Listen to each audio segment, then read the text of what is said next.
Key Lime Die. Key Lime Cozy Mysteries, Book 2, by Summer Prescott. Narrated by Sarah Hannon. Chapter 1. No, you must be mistaken. Joseph's store sells all kinds of pie, but key lime isn't one of them. Petite, dark-haired Marilyn Hayes, owner of SubLime Sweets, smiled up at Larry, her handyman, from her prone position on the floor, wrench in hand. "You sure about that?" He pursed his lips, handing Marilyn a postcard-sized flyer. Setting down the wrench she'd been holding, she took the glossy piece of paper. It was a high-resolution photo flyer featuring a thick, flawless slice of key lime pie that looked as if it could have come right out of Marilyn's own case. The bold lettering on the card read, "Try our new key lime pie, the best in Key West. In the month of July, bring this card in to any Joseph's piece of the pie for a free slice of key lime." "Where did you get this?" Marilyn's eyebrows rose as she glanced back up at the senior member of the father and son handyman team that she called upon whenever something quirky happened with her appliances. They weren't really a team anymore, unfortunately. Joe and Larry had a huge disagreement over business practices, after which the younger partner had decided to begin a handyman business of his own. Marilyn was secretly a bit despondent over the change. Joe, the son, was slow-moving and a bit lackadaisical when it came to his work ethic, but Larry was of such massive girth that he had a difficult time actually fixing things. Getting on the floor wasn't an option for the heavy gentleman, which was why Marilyn currently sat on the floor, taking directions from him to fix one of her ovens, while he indulged in a slice of her key lime perfection. This was the third time in the last month that she'd needed repairs on an oven, but shelling out $4,000 for a new one represented a leap of financial faith that she wasn't really prepared to consider at the moment. Marilyn stared at the flyer, her mind and heart racing, only vaguely aware that Larry was speaking to her. "I'm sorry, did you say something?" she murmured, in shock, reaching slowly for the wrench and picking it up without even really realizing it. "I said that someone handed it to me when I was on my way here," he repeated. "You don't usually go past Joseph's piece of the pie to get here, do you?" Marilyn frowned, confused. "Nope, I sure don't." Larry shook his head, his brow furrowed with concern for one of his favorite clients. "They weren't in front of Joseph's shop. They were just down the street a bit from here." "What?" Marilyn whispered, the wrench that she'd just picked back up falling from her grasp with a dull thud. "I thought that you were advertising a new promotion. That's why I took one," the handyman shrugged. Leaping to her feet, Marilyn flew through the store, darting out of the front door to scan the sidewalk to the right and the left. When she determined that no one was passing out flyers or scurrying away looking guilty, she trained her gaze thoughtfully upon Joseph's pie shop, 2 blocks away. Frustrated, she crossed her arms, tapping her foot while she tried to come up with a plan as to how to handle this unfortunate development. Joseph Hernandez had opened his second and most elaborate pie shop yet, just down the street from SubLime Sweets a little over a year ago. To say that Marilyn had been upset at first would be a major understatement. Joseph didn't carry key lime pies, so she was willing to wait and see whether or not his shop would cut into her market share before deciding upon a course of action.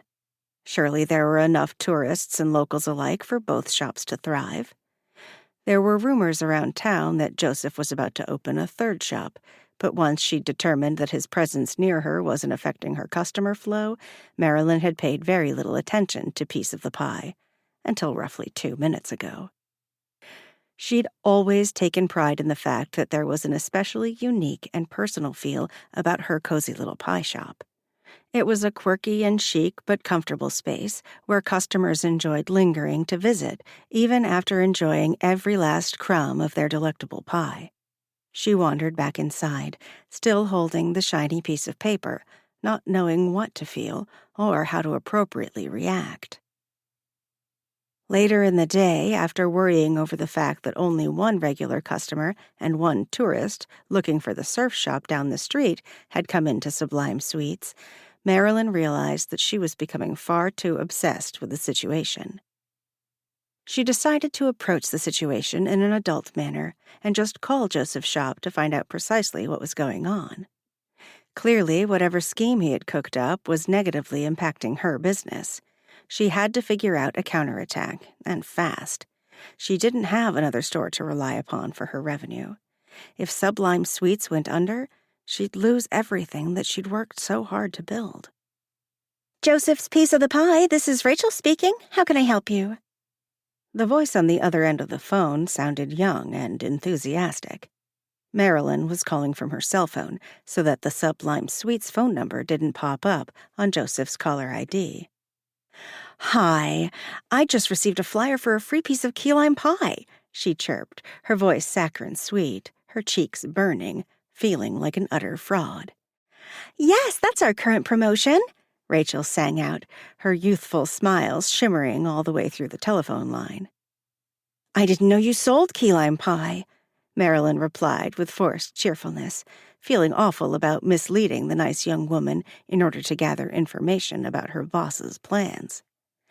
"We've just created an amazing new recipe. It's better than any key lime pie in Key West," Rachel assured her. That one set Marilyn's teeth on edge, but with a Herculean effort, she barely managed to keep her tone light and positive. "I usually go to the store down the street from you, SubLime Sweets, for my key lime pies." "Well, from what I hear, they have an okay key lime pie, if you don't mind something kind of mediocre. If you want something really great, you should come into our store," the bubbly creature dared to suggest. Marilyn's throat constricted, and an electric jolt of white-hot anger shot through her. She inhaled deeply and clenched her fists, desperately trying to maintain her composure. "Well, I'll keep that in mind. Thanks," she ground out, feeling nauseated, and hanging up the phone before she said something that she'd regret. Mediocre? No one had ever called her pie mediocre. That type of cutthroat business technique was unheard of in the tightly knit Key West community. People supported one another, knowing that professional misbehavior would kill any hope of success and destroy the very friendships and associations that made the tropical paradise such a wonderful place to be. This was a community where shopkeepers recommended each other if they were out of stock or didn't carry a specific item. Being a good neighbor was an unspoken rule of thumb. Marilyn wanted to reject the idea that the seemingly pleasant young girl had been coached to say unkind things about SubLime Sweets, or that someone had instructed employees to hand out flyers specifically targeted at destroying her business. But reality was right there, in her hand. It was way past time to speak directly with Joseph to find out what was going on. Perhaps the whole thing looked much worse than it actually was. Maybe she was simply overreacting, or maybe the girl who answered the phone had been trying to do the right thing and had just made a mistake in saying awful things about SubLime Sweets. Wanting to be up front and above board, she called Joseph's store from her business phone this time. "Joseph's Piece of the Pie, this is Rachel speaking. How can I help you?" The now familiar voice inquired again. "Hi, Rachel. This is Marilyn Hayes from SubLime Sweets. How are you today?" Marilyn exercised profound restraint, making certain that her tone sounded pleasant and conversational. "Hello, Miss Hayes. I'm just peachy, thanks. How may I help you today?" the girl replied, cheery as ever. Marilyn took a breath, trying her best to give the young lady the benefit of the doubt. "I was hoping to speak with Mr. Hernandez." "Of course." There was a brief pause. "Did I just speak to you a moment ago?" "No, I don't think so." Marilyn lowered her voice a tad, kicking herself for not thinking to disguise her voice more effectively the first time. Another pause. My mistake," Rachel replied, sounding skeptical. "I'll put you right through. Hold on just a moment." Marilyn waited for what felt like a lifetime, tapping her fingernails on the stainless steel countertops in her commercial kitchen, pacing back and forth as far as the court of the bakery.